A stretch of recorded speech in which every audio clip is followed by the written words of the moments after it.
Hello, hello, hello, hello, hello, hello, YouTubers. Welcome, welcome, welcome. Welcome to PDINA Royally Teachable Moments. I hope you're doing well. Thank you to everyone who has subscribed to my channel. Those of you who come back and continue to listen and support and watch my videos. Thank you for your comments. I really do appreciate you. I wish I could hug each and every one of you. Thank you so much for your support. Now let's get into it.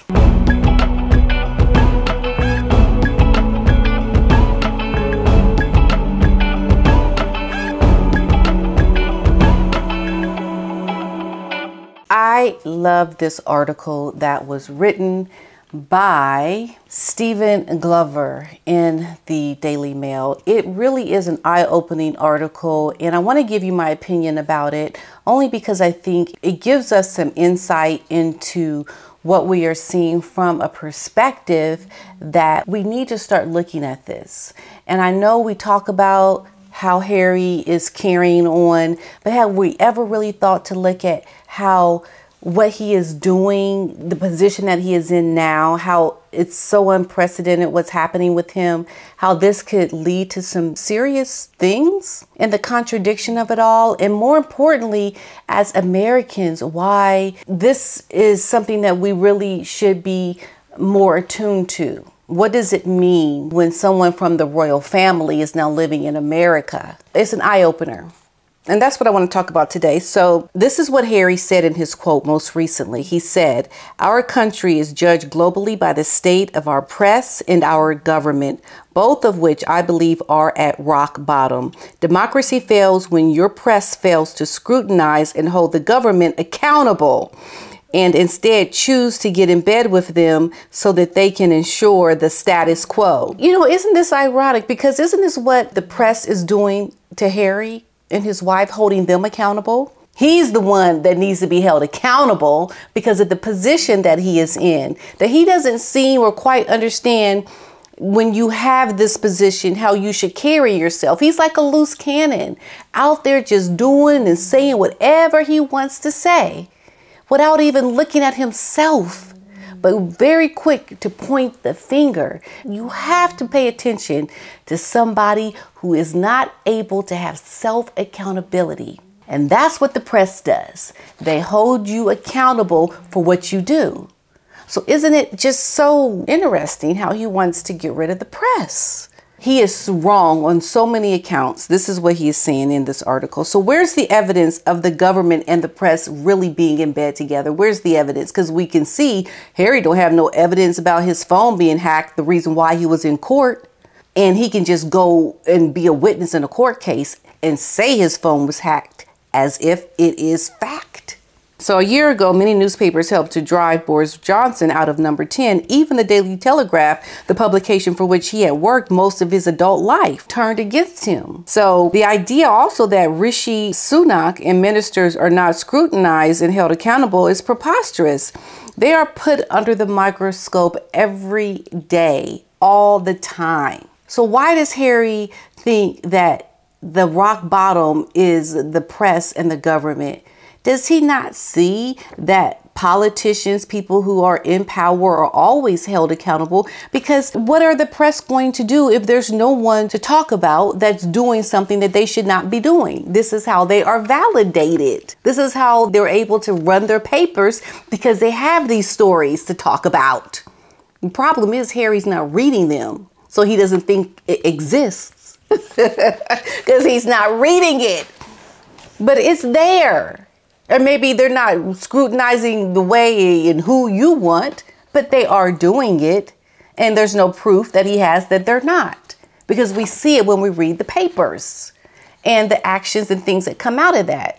Like the example I just gave you about Boris Johnson. You could probably make a better case than the feeble one Harry trots out if you said that the media in this country are sometimes too quick to berate politicians in power and too naturally oppositional. But that's what we journalists tend to do. So yes, if you come out and you say these kinds of things, okay, you have a good argument. But how he approaches things and just throws things in these quotes out there is very dangerous. He wields a power that people will listen to. And the problem really becomes his connection to royalty. And while we know that the royal family have essentially cut him off behind palace doors, they haven't done it publicly. They haven't done it in a way that's very, here is the situation. This son of mine has lost his ever-loving mind. He does not think along the lines of we, the royal family. We're done. This is what they're saying behind closed doors, but they haven't said it publicly for us Americans to hear him say it, to hear the king actually say it. Because then we'd be like, oh my goodness, the king, he done disowned his son. He disowned him. And then when Harry goes out and speaks, we're like, we ain't listening to you. The king cut you off. You're no longer a part of the family. You're a private citizen. And then his power is no longer there for him to just go out and say these blind statements, because we've heard the king say, we're done with you. We are done. That sets a different tone. But when the tone is not spoken in a way where we can see that you have distanced yourself from this man on the record, then we think here in America, oh, okay, that's the king's son. What did he say? We know there are those that see this, but I'm telling you from an American perspective, we're not following it like that.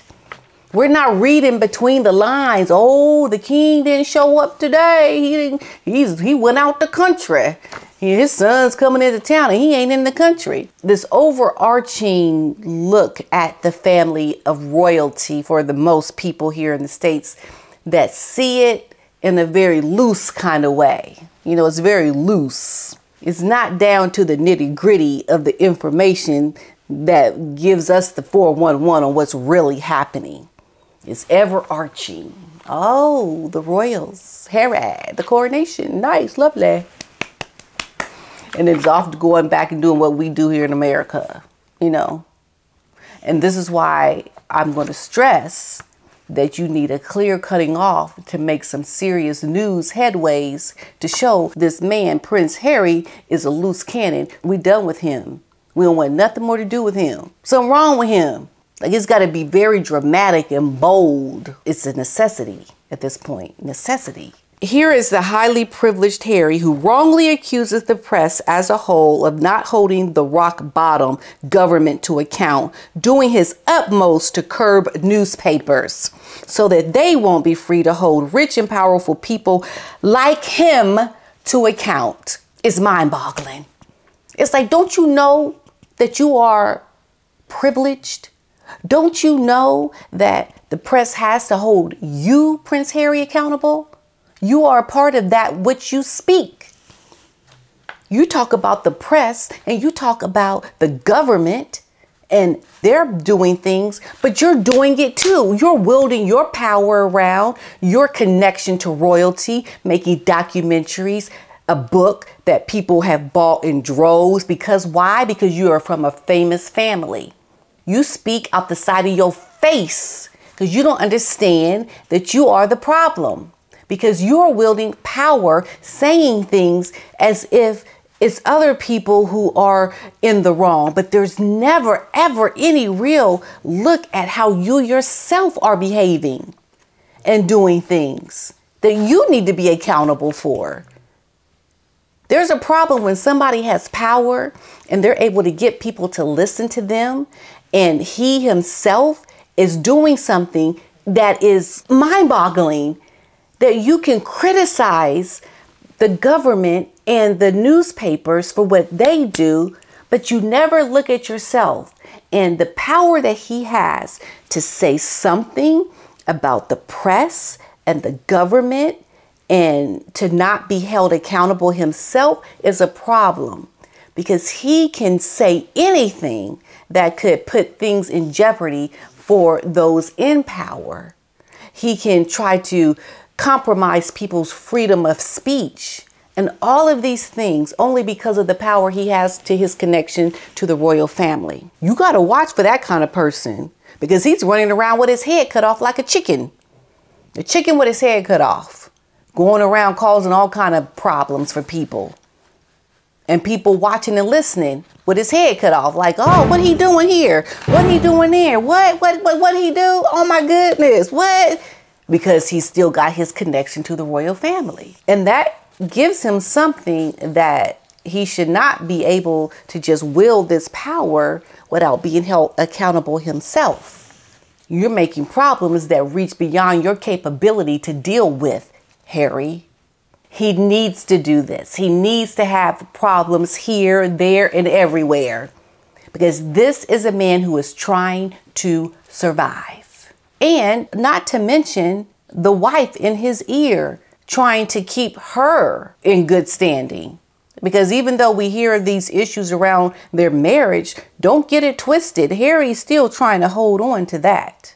And this is somebody who needs to create this, oh, look over here, the press and the government. Y'all doing wrong, while diverting people looking at him. He is in a position of being caged and desperate. And that can be not a good thing for the royals. He's still wielding power. He's still able to show that when I speak, people show up, they listen, because I still have my father on my side. It may not be as close as it used to be, but he is still my father. Yes. And Meghan, to her credit, she's able to do the same thing too.